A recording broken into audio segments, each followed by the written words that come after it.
What's up, guys? Justin here with TheSketchUpEssentials.com. So in today's video, we're going to talk about 10 tips that are going to make setting your models up in SketchUp for layout a lot easier. Let's go ahead and just jump into it. Okay, so the first thing I want to make sure that everyone understands is the way that we set up our views for layout is by creating scenes.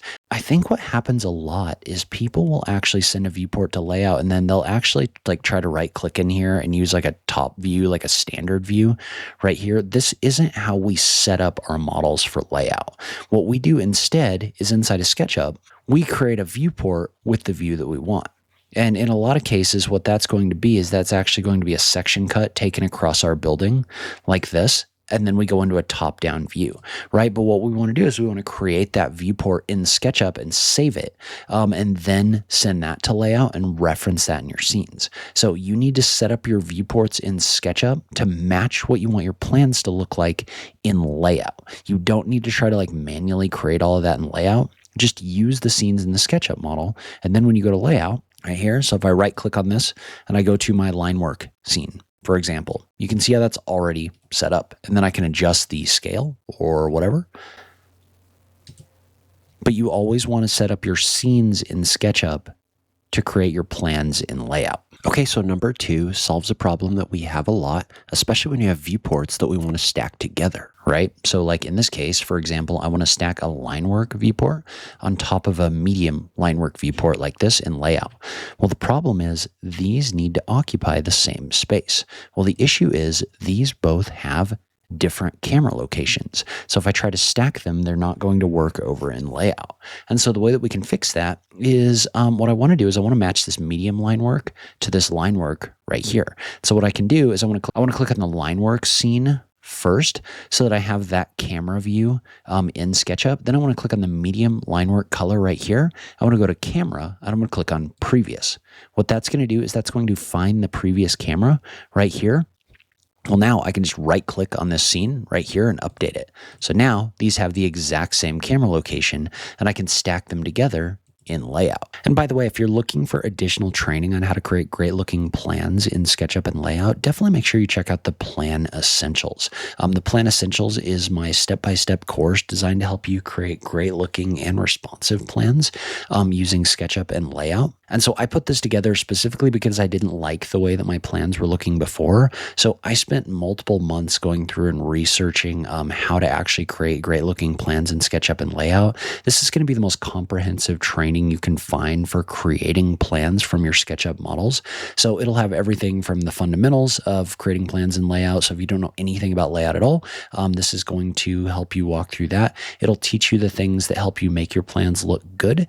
And then it's also got a complete project from start to finish, modeling to plan, showing you exactly what to do to create great looking plans, both from a SketchUp standpoint and a layout standpoint. So if you're looking for start to finish training with some additional support and some other resources, make sure you check out the Plan Essentials at thesketchupessentials.com/theplanessentials.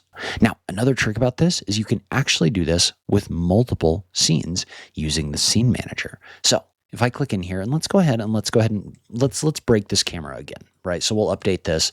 So these need to stack together. And then I've got another viewport over here that also needs to stack together. These should all have the same camera location and they don't, right? Well, what I can do is I can select the scene that I want the camera from. So in this case, line work right here, I'm going to select these other viewports. So I'm going to go into my scenes section of my tray. I'm going to do a control click in order to pick up these 3 viewports right here. And what I want to do is I want to right click on them. And there's an option here for update scenes. Well, notice how if we click on the option for update scenes, I can tell it which properties to update. Well, in this case, the only thing I want to change across these scenes, I don't want to change any of the styles or anything like that. So I want to update the camera location. So what I'm going to do is I'm going to click on update. When I do that and I click on update, it's going to update all of those scenes to have the same camera location. And so now notice how all of these have the exact same camera location. So you can either do the previous camera for one of these, or you can use the scenes and the update scenes to do all of them. Okay, so number 4, when you get into larger models, you can start having a lot of scenes, right? So you can see how I have to create various scenes for interior elevations, exterior elevations, things like that. It can be a lot to kind of like scroll through all of them. So what you should do is you should use the magnifying glass over here instead. Not only does that let you search, so I could look for elevation, for example, you can also scroll through all of your scenes right here. So instead of you having to click the left and right arrow keys, you can just scroll through all of your scenes right here and just pick whichever ones you want. So don't scroll left and right. Use the magnifying glass in order to get through all of these scenes and find the ones that you want. Okay, and so the next tip is something that you need to be doing because you need to have control over what you can toggle on and off in your different views in layout. And that is you need to be tagging everything in your model. So like, for example, every single thing in my model has a tag associated with it, right? So I can turn all of my doors off, my drawers off, everything. That means that I can isolate different things. So say, for example, that I just wanted my walls. I could literally turn everything else off just by selecting all of the tags over here in the tags manager like this, and I could leave just my walls. Well, what that does is that gives me the ability to go into a top-down view like so, and we'll go to a parallel projection mode like this. But notice how I can get just my walls in here by doing that. So by tagging everything in your scene, you can isolate what's on and off in your different scenes in your model, which can be really important. And while we're talking about this, don't tag individual objects. And what I mean is, like, let's look at my cabinets, for example. So we'll look at my cabinets right here. Notice how I have not gone in and tagged every single one of my cabinet boxes, right? Notice how these are all marked as untagged. Well, what that means is that I haven't actually tagged these with cabinets. What I've done instead is I've used a group in order to create a container, right? And you can kind of see if I look at my outliner right here, that all my cabinets are in a group. Well, what I've done is I've tagged that group right here with an architectural cabinets all. So what that means is that anything that gets put in this cabinet container, I'm basically creating a container for all of my cabinets with a group, is going to toggle off. So instead of me having to manage tagging a whole bunch of different cabinets like this, it's just anything that goes in this group. Like, say I added some additional cabinets in here. Well, they're all still going to toggle off when I turn my cabinets off because they're inside of the cabinets group. So you can see how everything that gets dropped in that cabinets group right here is going to toggle on and off. So use groups as containers and then tag those containers and toggle them on and off for your visibilities. Okay, and so this next one, I'm going to use the Sunshine Canyon house from the 3D Warehouse from Max Achofsky.